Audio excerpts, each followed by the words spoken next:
오늘 우리에게 주시는 하나님의 말씀 봉독해 드리겠습니다. 신약 성경 사도행전 3장 말씀입니다.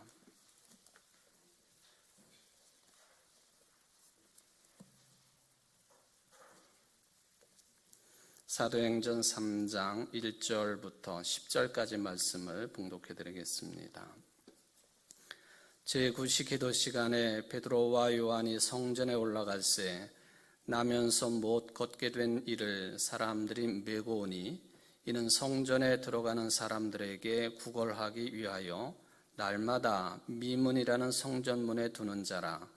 그가 베드로와 요한이 성전에 들어가려 함을 보고 구걸하거늘 베드로가 요한과 더불어 주목하여 이르되 우리를 보라 하니 그가 그들에게서 무엇을 얻을까 하여 바라보거늘 베드로가 이르되 은과 금은 내게 없거니와 내게 있는 이것을 내게 주노니 나사렛 예수 그리스도의 이름으로 일어나 걸으라 하고 오른손을 잡아 일으키니 발과 발목이 곧 힘을 얻고 뛰어 서서 걸으며 그들과 함께 성전으로 들어가면서 걷기도 하고 뛰기도 하며 하나님을 찬송하니 모든 백성이 그 걷는 것과 하나님을 찬송함을 보고 그가 본래 성전 미문에 앉아 구걸하던 사람인 줄 알고 그에게 일어난 일로 인하여 심히 놀랍게 여기며 놀라니라. 아멘. 이는 하나님의 말씀입니다. 하나님께 감사합니다. 오늘부터 여러분은 교회력상으로 성령 강림 절기를 보내게 됩니다. 교회력이 1년 중에 여러 차례가 내용이 바뀌지 않습니까? 우리가 부활절 절기를 보내고 바로 성령 강림 절기를 보내게 되는데 그 시간적으로 보면은 교회력 가운데 가장 긴 계절이 성령 강림 절기입니다. 우리 교단 또 우리 교회는 이 성령 강림 절기가 끝나면 9월 첫째 주일부터 창조절 절기로 들어갑니다. 그러니까 8월 마지막 주일까지 성령 강림 절기를 보낸다, 그런 뜻입니다. 그런데 이 절기를 어떻게 구분을 해서 지키느냐 하는 것이 좀 차이가 있기는 해요. 우리는 이제 창조절 절기를 빠트림 없이 지키게 됩니다만은 통상적인 교회력 그러면은 성령 강림 절기가 언제까지 가느냐 하면은 주님 오심을 기다리는 대림절 전까지 성령 강림 절기를 지키는 것으로 되어 있습니다.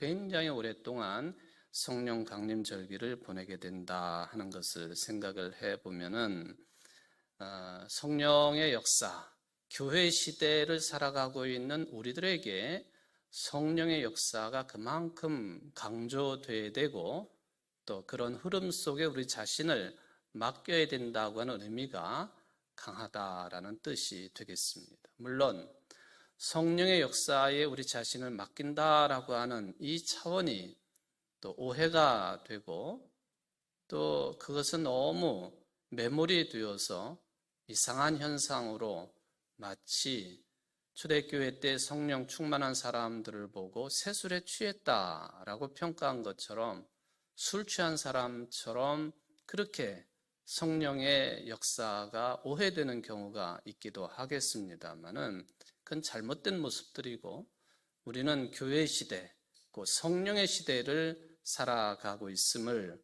성령 강림 주의를 지킴으로써 시작하게 된다 하는 것이죠. 이처럼 성령 강림절을 맞는 여러분 모두가 여러분의 평생의 삶이 성령 충만하시기를 주의 이름으로 축원을 드립니다. 성령 강림절에 대한 영어 표기라든지 또 헬라어 표기라든지 다양하게 표기가 되겠습니다만은 이 성령 강림 절기를 보편적으로는 영어로 표현할 때 위트 선데이라 그렇게 부릅니다. 위트 선데이. 무슨 우스갯소리를 하고 그런 표정을 짓고 위트가 차고 넘치네 그런 개념은 아니에요.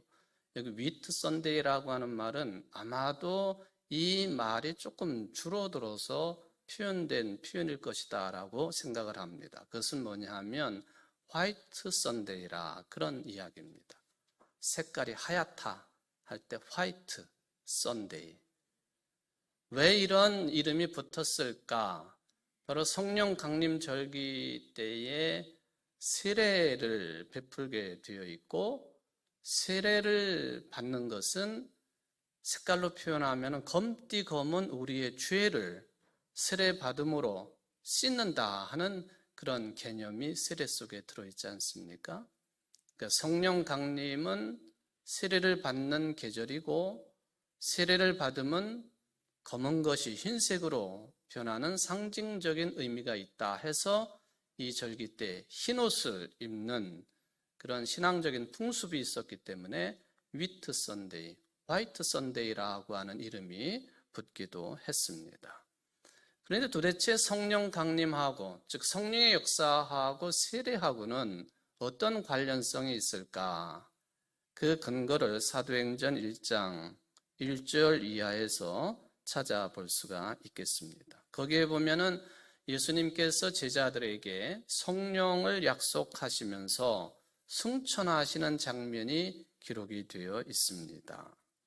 그 내용 중에는 예수님이 이미 제자들에게 언급하셨던 그런 말씀이 다시 재차 언급이 되어 있습니다. 이렇게 기록됩니다. 예수께서 사도들과 함께 잡수실 때에 그들에게 이렇게 분부하셨습니다.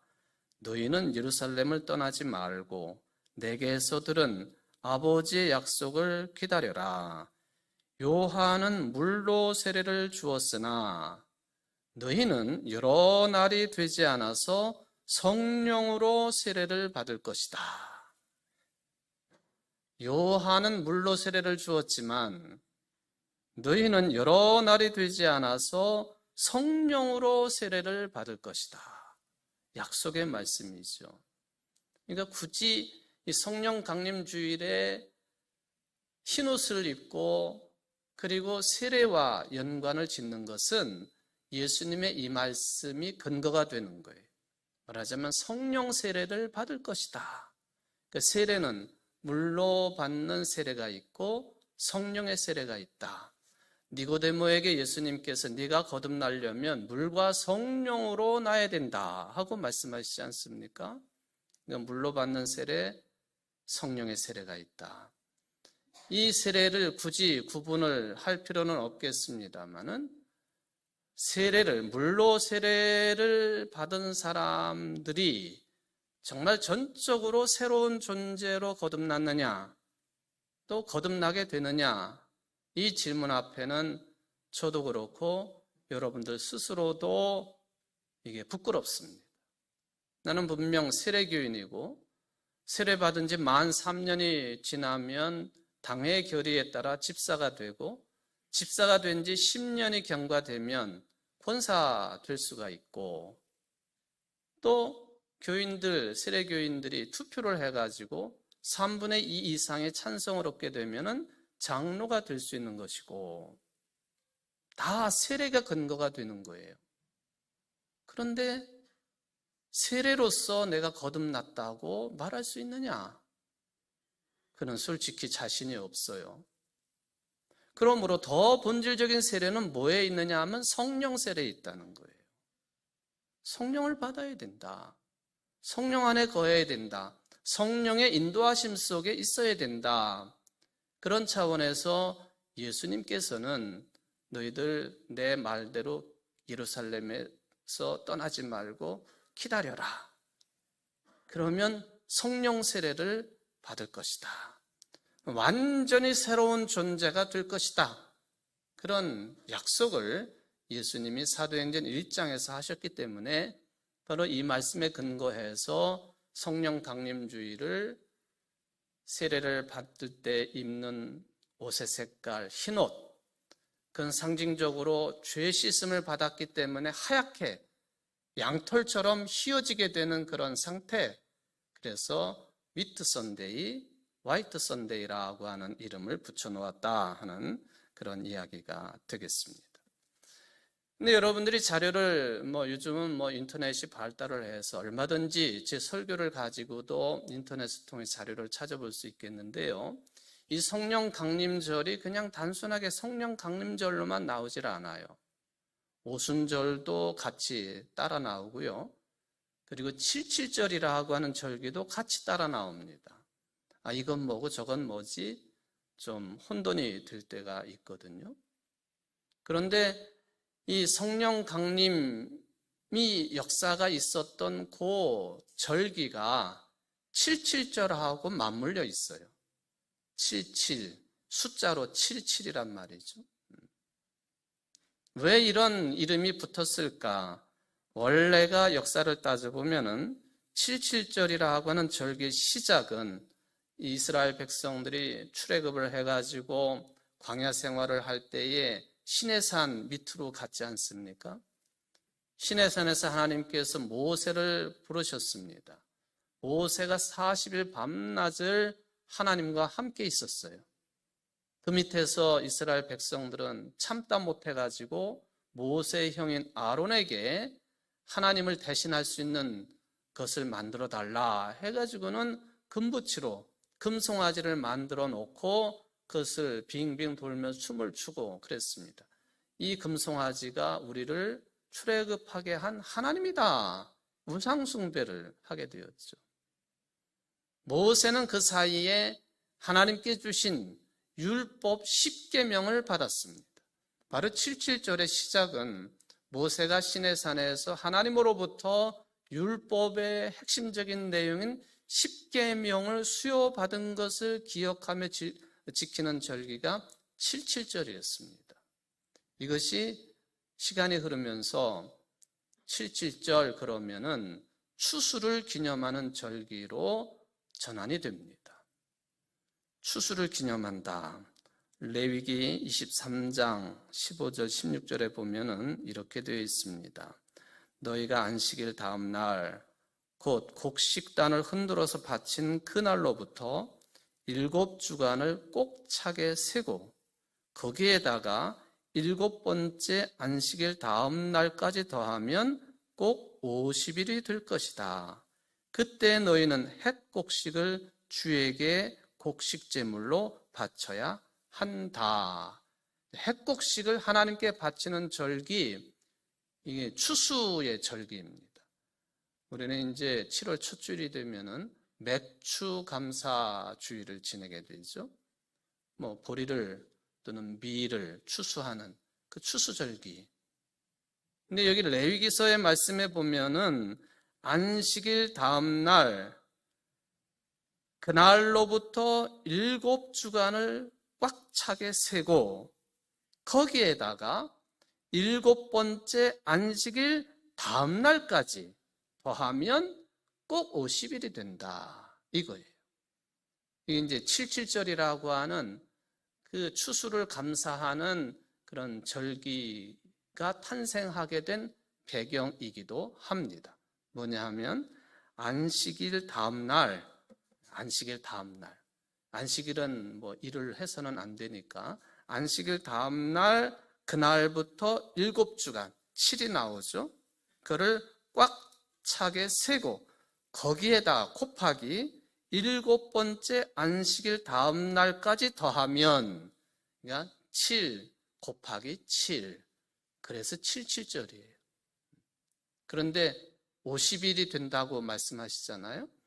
77 다음 날까지 더하면 꼭 50일이 될 것이다. 77이 49 다음 날 더하니까 50일 되는 거예요. 이게 77절의 근거가 되고 그리고 50일이라고 하는 이 숫자가 오순이에요. 그러니까 열이 5개 있다. 그게 오순이라고 하는 뜻 아닙니까? 그러니까 이 성령 강림절이 성령의 역사가 오순절 절기 때에 마가의 다락방에 모여있던 120명의 성도들의 각자에게 성령께서 내려오셨다. 오순절 50이라고 하는 숫자가 여기에 드러납니다. 그런데 우리는 이때를 성령 강림 절기로 지킨다 하는 거예요. 왜 이 절기에 오순절이 붙느냐 하면은 예수님이 부활하신 부활주일을 우리 지금에 사용하고 있는 달력으로 보면은 매년 그 날짜가 달라지지 않습니까? 2021년 부활주일을 몇 월 며칠에 지켰나요? 이거 시험 문제입니다. 2021년 부활주일이 언제였나요? 4월 4일 첫째 주일이었었어요. 매년 이게 달라져요. 부활주일이. 그런데 부활주일에 따라서 오순절 성령 강림주일도 달라지는 거예요. 왜냐하면 부활주일이 지나고 꼭 50일이 지난 뒤에 성령께서 강림하셨어요. 그래서 오순절 그리고 성령 강림 이게 같이 연결이 되는 겁니다. 계산이 빠르신 분들은 얼른 휴대폰을 펴셔가지고 4월 4일부터 막 세가지고는 딱 오늘이 50일 되는가 이렇게 짚어보시겠습니다만은 딱 50일입니다. 부활주일 지나고 딱 50일. 그래서 오순절 성령 강림 주일 그렇게 붙여서 이야기하는 것이다 하는 것을 말씀을 드립니다. 성령 강림주일을 지나면 다음 주일을 우리 교회에서는 보편적으로 그 주일을 잘 지키지는 않습니다만은 제가 가끔 설교 내용을 통해서는 성령 강림주일 다음 주일에 대한 설교를 한 적이 있습니다. 예전부터 성령 강림주일 다음 주일을 어떤 주일로 지켰느냐 하면은 삼위일체 주일로 지켰습니다. 삼위일체. 성부 하나님, 성자 하나님, 성령 하나님 이 세 위를 가지고 계시는 한 분 하나님을 기리는 주일이 바로 삼위일체 주일입니다. 근데 왜 그렇게 삼위일체 주일이 성령 강림 주일과 한 주일 차로 지켜지게 되느냐 하면은요, 하나님의 역사가 말하자면 완성이 되었다 하는 그런 뜻이죠. 성부 하나님이 창조를 하시지 않습니까? 그게 창세기로부터 시작이 되죠. 성경 첫 번째 책이 창조의 역사가 기록되어 있는 창세기로부터 시작하는 게 큰 의미가 있는 거예요. 창조의 하나님, 그 다음에 아들 하나님, 성자에 관한 내용이죠. 그 다음에 성령 하나님, 다 하나님의 각기 다른 위를 우리가 그렇게 표현을 하는 겁니다. 창조하시고 구원하시고 우리를 힘을 주시는 성령님의 역사까지. 그래서 우리는 교회력의 시작을 언제부터 잡느냐 하면요, 보통 시작 그러면은 탄생 때부터 생각하는 경향성이 강합니다만은, 그래서 성탄절이 교회력의 시작이다라고 생각하는 수가 있어요. 그렇지 않아요. 교회력으로 보면은 9월 첫째 주일부터가 교회력의 시작이에요. 왜? 9월 첫째 주일부터가 창조절기이기 때문에 하나님의 창조의 사역이 처음이다 하는 것이죠. 자, 창조의 사역으로부터 시작해가지고 성자 하나님에 대한 그 절기가 지난 다음에 그리고는 마지막으로 오는 절기가 성령 강림 절기예요. 그러니까 하나님, 예수 그리스도, 성령님, 바로 이 세 위의 역사가 마감이 되는 성령 강림 절기를 지나고 주일을 지나고 그 다음 주일을 삼위일체 주일로 지키는 것이 완성의 개념이라는 거예요. 그래서 다음 주일은 삼위일체 주일이다. 이것이 확연하게 드러나는 신앙 고백 내용이 있으니 그게 여러분들이 오늘도 신앙 고백을 했던 사도신경의 순서예요. 사도신경을 다시 한번 되새겨 볼까요? 첫 내용이 그겁니다. 전능하사 천지를 만드신 하나님 아버지를 내가 믿사오며, 창조주 하나님을 신앙 고백하지요. 그리고는 바로 예수님께로 넘어갑니다. 그 외아들 우리 주 예수 그리스도를 믿사오니, 예수님이 오신 것, 주현절 절기의 내용이 포함이 됩니다. 이는 성령으로 잉태하사 동정녀 마리아에게서 나시고 성탄절의 개념이 들어 있습니다. 본디오 빌라도에게 고난을 받으사 십자가에 못 박혀 죽으시고 사순절 절기가 들어 있지요. 고난절도 들어 있습니다. 장사한 지 사흘 만에 죽은 자 가운데서 다시 살아나시며 부활절의 절기 내용이 담겨져 있습니다. 하늘에 오르사 전능하신 하나님 우편에 앉아 계시다가 승천에 관한 내용이죠. 저리로서 사한 자와 죽은 자를 심판하러 오시리라. 오신다. 대림에 관한 내용입니다. 성령을 믿사오며 성령 강림에 관한 내용이죠. 그리고는 이후에 교회를 의미하는 공회와 친교와 구원의 내용이 마지막 정리의 내용으로 사도신경이 정리가 됩니다. 창조와 예수 그리스도의 구원, 고난과 죽으심과 부활을 통한 구원, 그리고 성령 강림, 그리고 성령 강림으로 인하여서 태어난 교회, 공회에 대한 언급, 또 구원에 대한 내용, 이게 그 유명하고 유명한 사도신경의 흐름입니다. 그러니까 사도신경만 보더라도 우리 교회력의 절기를 얼마든지 거기서 풀어낼 수가 있다 하는 그런 말씀이 되겠습니다. 이렇게 가장 긴 성령 강림 절기의 시작이 예수님 부활 후 50일째 되는 날, 예수님의 말씀대로 예루살렘에 모여있던 제자들에게 성령께서 강림하신 것을 기념하는 절기입니다. 그때의 제자들은 성령에 충만해가지고 새로운 존재가 되었습니다. 그리고 이 사람들이 지체가 되어서 베드로에게 주셨던 약속처럼 이 반석 위에 내 교회를 세우겠다 약속하셨는데 그 약속이 성령 강림으로 교회가 시작이 됩니다. 그래서 성령 강림 주일은 교회 생일날이, 우리 교회 생일은 11월 둘째 주일이지만 전 세계 교회의 처음 시작은 성령 강림 주일로 준한다.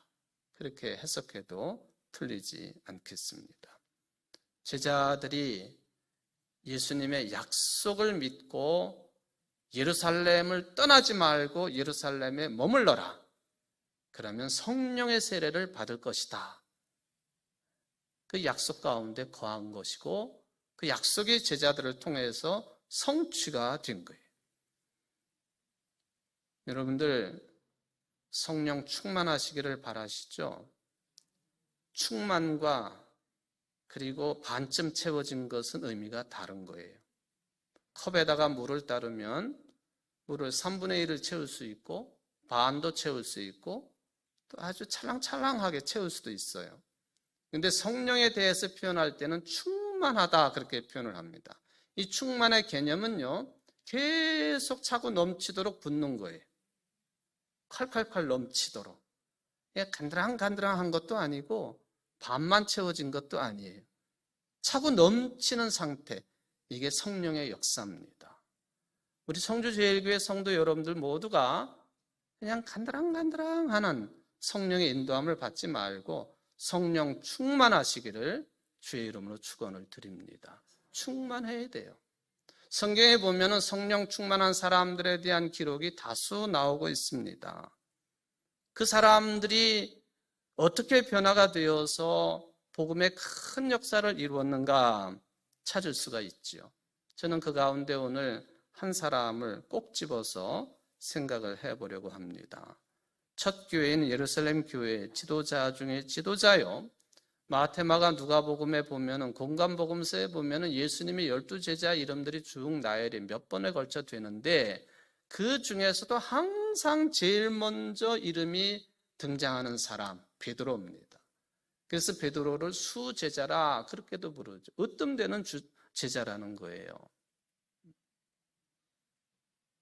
베드로를 이야기할 때 빼놓을 수 없는 내용이 좀 전에도 말씀을 드렸던 마태복음 16장 내용입니다. 예수님께서 직접 뽑아 세운 제자들이 당신 예수님을 누구라고 생각하고 있는지 궁금하셨습니다.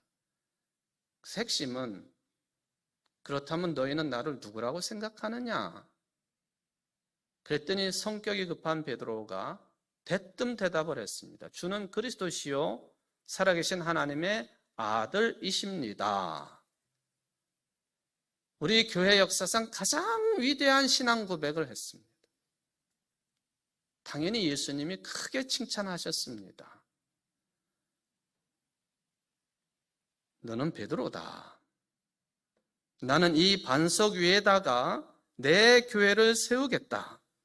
죽음의 문들이 그것을 이기지 못할 것이다. 내가 너에게 하늘나라의 열쇠를 주겠다. 네가 무엇이든지 땅에서 매면 하늘에서도 매일 것이요 땅에서 풀면 하늘에서도 풀릴 것이다. 네 이름이 베드로인데 베드로라고 하는 이 말이 반석이라고 하는 뜻입니다. 이 반석 위에다가 내 교회를 세우겠다. 내 교회를 세우겠다. 헬라어로 보면요. 페트로스, 페트로스, 또 페트라. 이게 지금 요르단에 가면 페트라라고 하는 방문하는 곳이 있습니다. 다 돌로 이루어진 것이에요. 페트로스, 베드로는 반석이다. 페트라다. 그렇게 해석을 합니다. 즉 베드로가 교회의 반석 기초다. 그래서 가톨릭에서는 베드로를 제1대 교황으로 여기는 근거가 이 말씀입니다. 다 옳은 것은 아닙니다만은 크게 칭찬하셨어요. 네가 한 그 신앙 고백 위에다가 내 교회를 세우겠다. 성경의 기록에 보니까 그때부터 베드로의 신앙 고백을 들으시고 예수님이 칭찬을 하신 그때부터 예수님께서는 당신이 반드시 예루살렘에 올라가야 되겠고 많은 고난을 받고 죽임을 당해야 하겠고 사흘째 되는 날에 살아나야 한다는 것을 제자들에게 밝히기 시작하셨다. 그렇게 기록합니다. 그때부터 신앙 고백을 들으시고 칭찬하시고 그때부터 제자들에게 내가 많은 고난을 받을 것이다, 죽을 것이다, 3일 만에 부활할 것이다 하는 것을 밝히시기 시작하셨습니다. 그 이전에는 안 하셨다는 것이죠. 그러자 베드로가 예수님을 붙들고 어깨를 그 왁스러운 뱃사람의 그 힘센 손으로 예수님의 어깨에다가 얹고 마구 흔들면서 말을 합니다. 절대로 이런 일이 당신에게 일어날 수 없습니다. 고난과 죽음이라고 하는 것이 있을 수 없습니다. 예수님에게 대들었다고 되어 있습니다. 예수님이 돌아서셔서 말씀하십니다. 사탄아, 내 뒤로 물러가라. 너는 나에게 걸림돌이다. 너는 하나님의 일을 생각하지 않고 사람의 일만 생각하는구나. 참 예수님이 짓궂기도 하시고 오묘하신 분이세요. 너는 이제부터 시몬이 아니라 베드로야. 반석이야. 그렇게 말씀하셨거든요. 그런데 이제는 사탄아, 내 뒤로 물러가라. 너는 돌이기는 하지만 걸림돌이야. 반석, 걸림돌, 다 돌에 관한 내용입니다. 사탄이라고 부르셨어요. 도대체 사탄이 뭘까? 어떤 존재일까? 쉽게 말하면 어떤 사람을 악에 떨어지도록 유혹하는 힘, 유혹하는 세력은 사탄입니다. 마귀입니다. 여러분에게 이런 차원에서 질문 드립니다. 여러분, 사탄이 있습니까? 없습니까? 마귀가 있나요? 없나요? 다시 묻습니다. 사탄이 있습니까? 없습니까? 있지요. 내 속에 있어요. 목사인 제 속에도 사탄과 마귀가 있어요. 당연히 여러분들 속에도 사탄과 마귀가 있고 우리 가운데에도 사탄과 마귀가 있습니다. 왜냐하면 사람으로 하여금 악에 떨어지도록 유혹하는 세력, 힘은 다 사탄이고 마귀이기 때문에 내가 쉽게 유혹을 받잖아요. 물질의 유혹이든 무슨 어떤 유혹이든 유혹을 받습니다. 여러분들도 마찬가지죠. 우리 교회 공동체가 유혹받을 때가 있어요. 눈에 보이지 않지만 그게 사탄의 세력이고 악의 세력이라 그런 뜻입니다. 꼭 무슨 머리에 뿔이 달리고 이빨이 드라큘라처럼 나오고 그런 형상을 가져야만이 사탄 마귀가 아니라는 거예요. 나도 사탄이고 마귀가 될 수 있다는 것이죠. 교회가 또 사회 안에서 사탄과 마귀가 될 수 있다 하는 것이죠. 바로 베드로는 예수님을 넘어지게 하는 자였습니다. 예수님으로 하여금 고난과 십자가가 있어서는 안 된다고 억세게 어깨를 뒤흔들면서 말을 했으니 사탄이 된 것이고 그것은 곧 예수님이 하셔야 될 일을 못하게 만드는 사탄이고 마귀고 악마의 짓이었습니다. 예수님을 넘어지게 하는 자라. 예수님이 넘어지도록 하는 걸림돌이다. 여기에 보면은 넘어지게 하는 자라고 번역된 헬라어의 원어는요, 스칸달론입니다. 여러분들이 흔히 사용하시는 용어, 스캔들, 여기서 온 것이죠. 유혹에 넘어가면 스캔들에 걸리잖아요. 부끄러운 소문이나 다른 사람을 끌어들이는 함정이라고 하는 뜻이 되겠습니다. 이렇게 대단한 인물로 신앙 고백으로 교회의 반석으로 인정을 받았던 베드로가 한순간에 예수님을 그리고 교회를 시험 들게 만드는 존재로 추락을 합니다. 예수님이 말씀하시기를 너는 하나님의 일은 생각하지 않고 사람의 일만 생각하는구나. 하나님의 일은 구원을 베푸시는 일이에요. 사람들에게 구원을 베푸시기 위해서는 당신의 독생자가 고난받게 하시고 죽게 하셔야 되는데 그것을 방해하니까 그건 사람의 일이지요. 그래서 예수님이 그런 말씀을 하신 것입니다. 어떻게 하면은 사람의 일이 아니라 하나님의 일을 생각할 수 있는 사람이 될까? 여기 예수님이 하신 말씀 사탄아 내 뒤로 물러가라 하는 이 헬라어 문장이 우리에게 답변을 줄 수가 있겠습니다. 내 뒤로 물러가라 사탄아, 꾸짖는 것처럼 들리는 게 당연하지요. 그런데 사탄아라고 하는 호칭보다도 더 중요한 핵심은요, 내 뒤로 물러가라. 그 중에서도 내 뒤로라는 말이 핵심입니다. 헬라어로 표현하면은 언제도 한번 주일 예배 시간에 제가 사용을 했습니다만은 오피소 무, 영어로 표현하면 after me, 나 다음에, 내 뒤로 의미가 들어오지 않습니까? 베드로야, 너 교회를 이루는 위대한 신앙 고백을 했냐? 그것을 이루기 위해서 나는 고난받고 죽어야 되는데 그거를 방해했니? 절대로 내 앞에 서지 말아라. 그는 눈에 보이게 내 앞에 서지 말라 그런 뜻이 아니에요. 예수님의 뜻보다 앞서지 말라 하는 거예요. 하나님의 뜻보다 사람의 뜻을 먼저 앞세우지 말라는 거예요. After me, 내 뒤로 물러가라. 그런 차원에서는 예수님께서 베드로에게요, 새로운 사명을 확인시켜 주었다고 보여집니다. 예수님이 갈릴리 호숫가에서 고기잡이를 하고 있던 베드로와 그의 형제 안드레를 부르셨지요. 첫 번째 부르심입니다. 그들에게 하신 말씀이 나를 따르라 하십니다. 나를 앞서가라 그게 아니라 나를 따르라. 예수님 뒤에서 따르는 거예요. 그게 오피소 무예요. After me, 내 뒤로 물러가라. 여러분, 이게 어떻게 가능하냐? 성령을 통해서만 가능합니다. 성령의 역사를 통해서만 가능하다 하는 그런 뜻이 되겠습니다. 오늘 본문에도 보면은 성전 미문에 앉아가지고 평생토록 다른 사람들이 이렇게 들러만 메고 갖다 앉혀주면 거기서 구걸을 하던 사람이 있었어요. 베드로와 요한이 성전에 들어가려고 하다가 이 사람 보고서 고쳐주지요. 누구의 이름으로? 나사렛 예수 그리스도의 이름으로 고쳐줍니다. 그렇게 변했어요.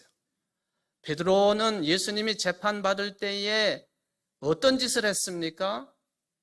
가야바라고 하는 당시의 대제사장의 관저에 예수님이 끌려가서 재판을 받으시는데 관저의 안뜰까지는 들어갔습니다. 저 구석에 앉아가지고 재판이 어떻게 진행되는지 예수님이 무슨 말씀을 하시는지 듣고 있습니다. 그때 차례대로 여종 두 사람이 다가옵니다. 다가와가지고 너도 저 사람과 한패지. 두 번째 여종도 너도 저 사람과 같은 종류의 한패지.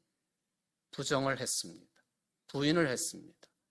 세 번째 몇 사람이 또 와가지고는 너도 말투를 보니까 저 갈리 사람과 한패거리지. 저주를 퍼부으면서 아니라고 부인을 했습니다. 그러자 달기 곧 울었습니다. 예수님이 하신 말씀, 내가 달기 울기 전에 나를 모른다고 3번 부인할 것이다 하는 말씀이 불현듯 생각이 나가지고 뛰쳐나가서 심히 통곡을 했다 했습니다. 심히 통곡을 했다. 비통해하며 계속 큰 소리로 울었다는 거예요. 도대체 이게 뭐냐 하는 거죠. 그랬던 존재가 예수님처럼 나는 십자가에 제대로 매달려 죽을 수 없습니다. 거꾸로 매달아 주시오. 순교합니다. 예수님께서 제자들에게 주셨던 능력 가운데 병자들을 고치는 일 오늘 본문에서 하고 있습니다. 성전 미문, 예루살렘 성벽에는 여러 개의 문들이 있습니다만 그 중에 한 문이에요. 매우 아름다운 장식이 되어 있기 때문에 아름다울 미자를 써서 미문이라 그렇게 부릅니다. 이 미문은 성전에서 제일 가까운 문이에요. 그러니까 사람들이 이 문을 통해 가지고 성전을 많이 들락거려요. 그러니까 거기에 앉아가지고 구걸하던 사람입니다. 사람들이 많이 다니니까 이 사람을 나사렛 예수 그리스도의 이름으로 고쳐 주었습니다. 어떻게? 성령 충만해서. 성령 충만해서 이 사람을 고쳐주기 전에 오늘 본문 그 앞에 보면은 사명자가 돼가지고 사람들에게 복음을 목청껏 전하게 됩니다. 뭐라고까지 했느냐 하면은 유대인들에게 설교를 하는데요. 하나님께서는 여러분이 십자가에 못 박은 예수를 주님과 그리스도가 되게 하셨습니다. 당신들이 십자가에 못 박아 죽인 그 예수를 하나님께서는 주님과 그리스도가 되게 하셨습니다. 당신들이 예수님을 죽였지 않느냐? 그래서 히틀러도 유대인들을 그렇게 미워한 거예요. 예수님을 죽였다고 하는 것 때문에. 베드로가 대놓고 얘기합니다. 아주 정면으로 이 유대인들이 있는 것을 보고 당신들이 예수님을 죽이지 않았습니까? 그런데 하나님께서는 그 예수님을 우리의 주와 그리스도가 되게 하셨습니다. 어떻게 가능했습니까? 성령 충만으로 가능한 일이었습니다. 성령은 누구십니까? 예수님이 하셨던 일을 계속해 나갈 수 있도록 우리들과 교회를 인도하시는 힘이시고 협력자이십니다. 그러길래 우리는 성령 충만해야 된다 하는 말씀을 늘 듣습니다. 마지막으로 초대교회에 아주 위대한 교부 한 분이 있습니다. 이레니우스라고 하는 교분이 있는데요. 이분이 성령에 대해서 아주 쉽게 풀이를 했습니다. 뭐냐 하면은 밀가루가 있는데 이 밀가루 자체만 가지고는 음식을 못 만들어요. 그렇죠? 날 밀가루를 먹었다가는 배탈 나지요. 이 밀가루에 물을 붓든지 요즘 같으면 계란을 터트려 넣는다든지 아니면 뭐 올리브 기름을 넣는다든지 해가지고 반죽을 해야 되는 거예요. 물기가 없는 마른 밀가루로는 차진 반죽을 만들 수 없고 한 덩어리로 뭉쳐지지 않는 것처럼 수가 많은 우리도 하늘에서 내려오는 물 없이는 그리스도 예수 안에서 하나가 될 수 없습니다. 말하자면 이 많은 사람들의 교인들, 믿는 자들, 수많은 우리도 하늘에서 내려오는 물과 성령이라고 했는데 성령이 없이는 하나가 될 수 없습니다. 물기를 받지 못해 마른 땅은 열매를 내지 못하는 것처럼 본디 마른 나무인 우리도 하늘에서 거저 내리는 비가 없다면 생명을 품은 열매를 낼 수가 없습니다. 성령이 어떤 존재이냐 하는 것을 말씀해요. 성령은 마른 밀가루 속에 부어지는 물과 같다. 성령은 각자 흩어져 있는 우리들에게 공동의 유익을 구할 수 있도록 역사하시는 힘이시다. 이게 성령의 역사라는 거예요. 찬송가 183장 빈들의 마른 풀같이 시들은 나의 영혼 주님의 약속한 성령 간절히 기다리네. 감으로 메마른 땅에 단비를 내리시듯 성령의 단비를 부어 새 생명 주옵소서. 딱 들어맞는 이레니우스의 해석입니다. 성령 충만함 때문에 베드로가 그런 인물로 그런 존재로 변화되었다. 복음을 전하는 사명자가 되었다. 여러분들 이 말씀이 은혜가 되시기를 바라고 성령 충만한 삶을 살아가시기를 바랍니다. 좀 시간은 갔습니다마는 복음송 하나 듣고 제가 마침 기도를 하겠습니다. 사명이라고 하는 제목의 복음송입니다. 주님이 홀로 가신 그 길 나도 따라가오.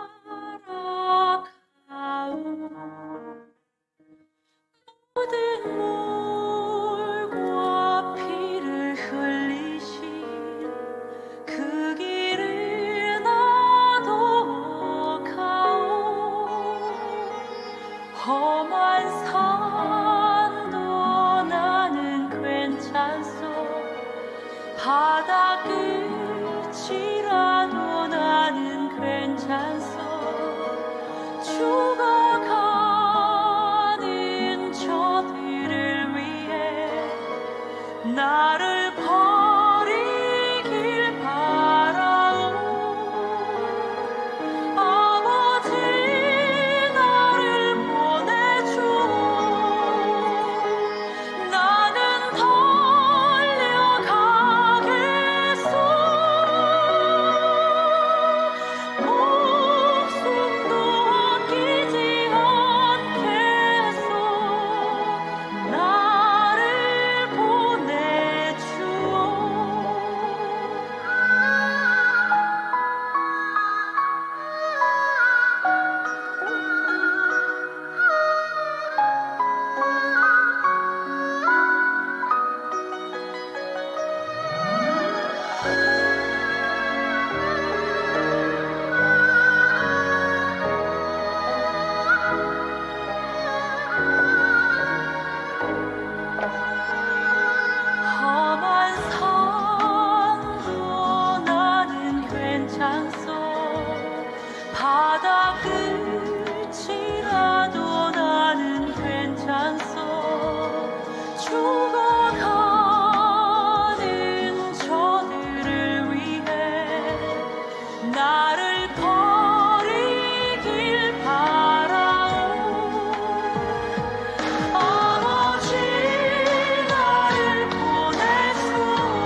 나도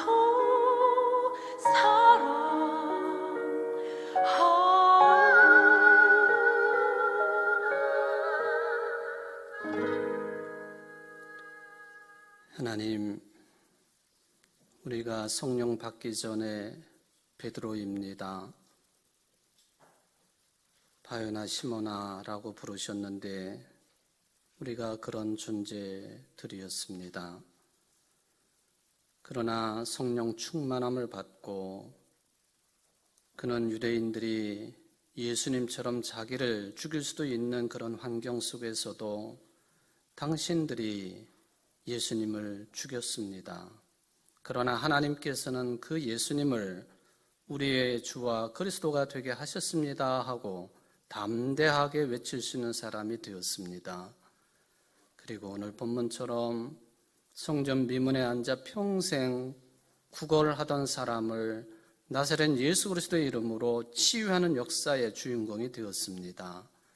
아버지 하나님, 우리가 바울처럼 베드로처럼까지는 될 수 없다 할지라도 성령 충만한 사람들로서 예수님을 닮아가는 노력이라도 기울일 수 있는 우리 성도들이 되게 하시고 이 교회가 될 수 있도록 역사하여 주옵소서.